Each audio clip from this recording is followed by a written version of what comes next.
John Wick एक Russian gang the ट्रोसोमोव के लिए काम किया करता था और वो उस गैंग का एक काबिल हिटमैन था। जॉन विक इतना ज़्यादा खतरनाक था कि अंडरवर्ल्ड में उसके तरह तरह के नाम थे।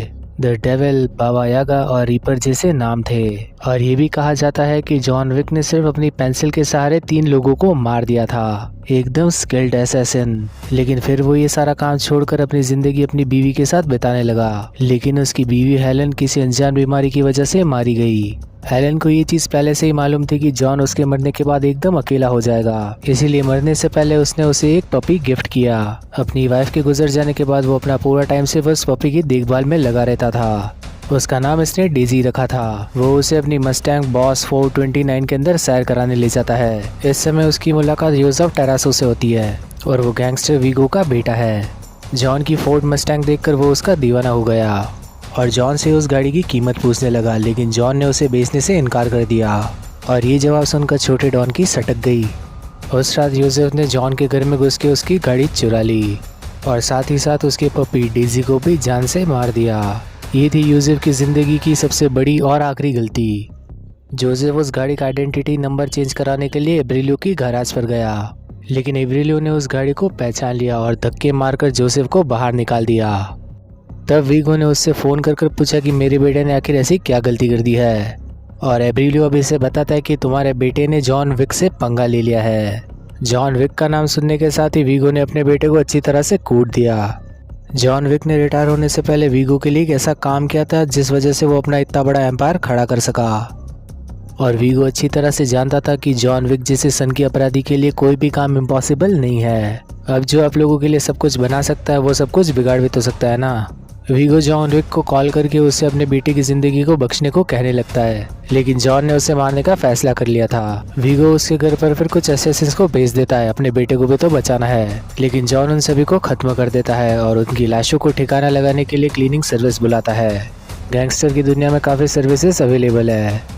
घर को चकाचक और लाशों को ठिकाने लगाने के बाद सारे सबूत मिटाने के बाद ये लोग यहाँ से चले जाएंगे। एकदम प्रीमियम सर्विस। जॉन से पीछा छुड़ाने के लिए वीगो उसके सर पर 2 मिलियन की बाउंटी रखता है। और इतना ही नहीं, वो जॉन के बेस्ट फ्रेंड के पास जाकर भी उसे सुपारी देता है।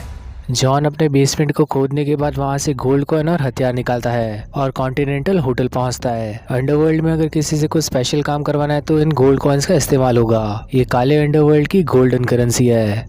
कॉन्टिनेंटल होटल इन सभी गैंगस्टर्स का सेफ हाउस है, एकदम शांत और सभ्य। अगर यहाँ पर रहना है तो यहाँ के रूल्स को भी फॉलो करना होगा। बिल्कुल शांति, नो वायलेंस।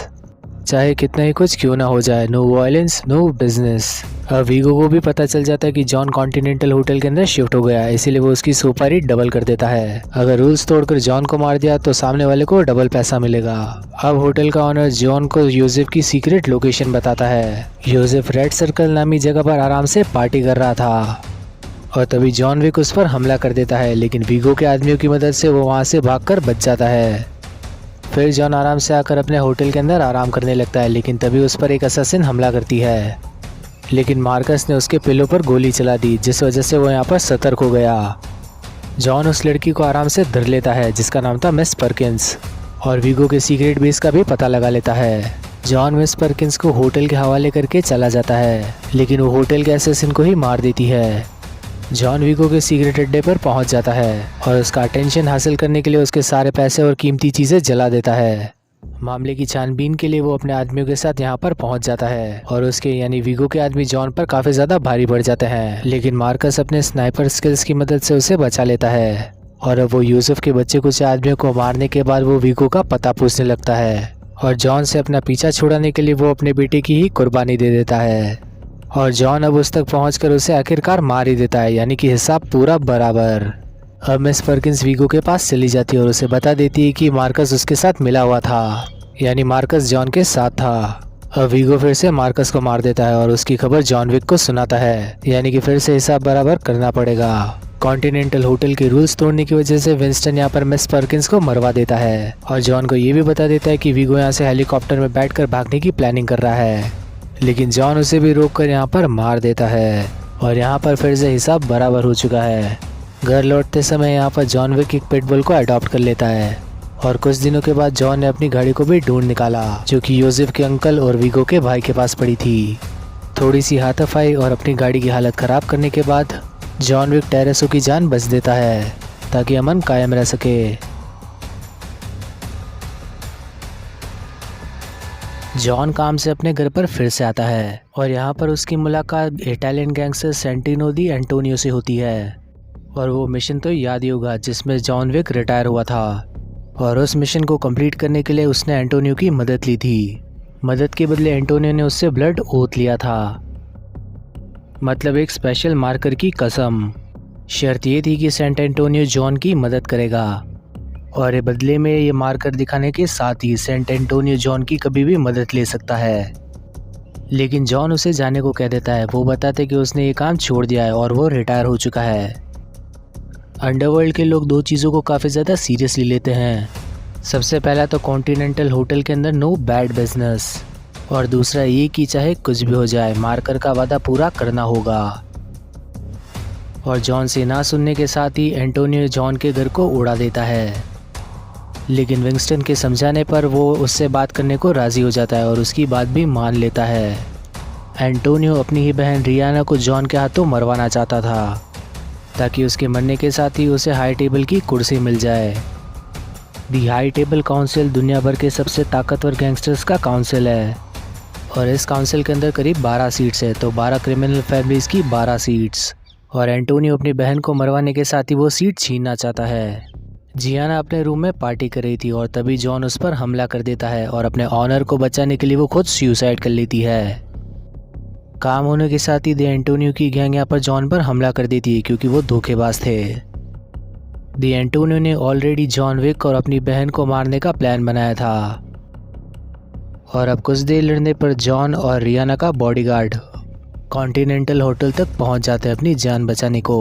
और ये होटल रोम के अंदर मौजूद था, यानी इस होटल की चेन्स पूरी दुनिया के अंदर फैली हुई है। होटल के अंदर इन्हें लड़ाई करना रोकना पड़ता है, लेकिन केसिन यहाँ पर वादा करता है कि वो अपनी मालकिन की मौत का बदला ज़रूर लेगा। और न्यूयॉर्क पहुँचने के साथ ही जॉन को मालूम चलता है कि एंटोनियो ने उसकी सुपारी दे दी है और उसे मारने के लिए 7 मिलियन का इनाम मिलेगा। जॉन को ढूंढते हुए कैसिन भी वहाँ पर पहुँच जाता है, लेकिन जॉन उसे हरा कर छोड़ देता है।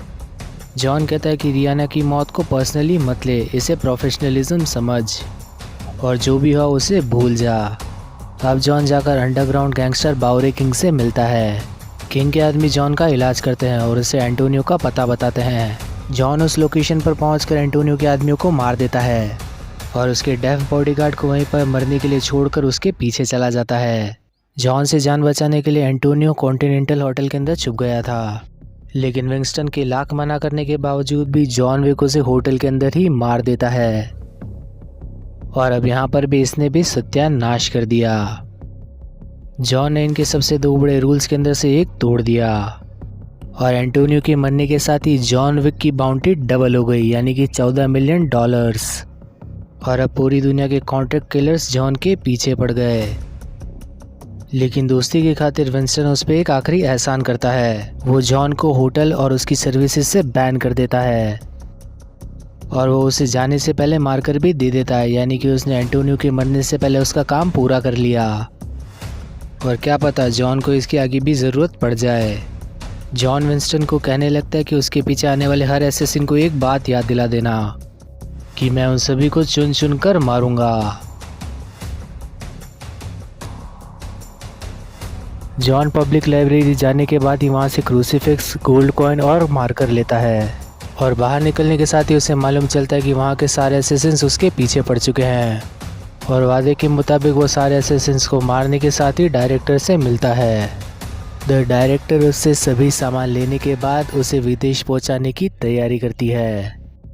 जॉन कासाब्लांका तो पहुँच जाएगा, लेकिन कभी भी डायरेक्टर के घर नहीं लौट पाएगा।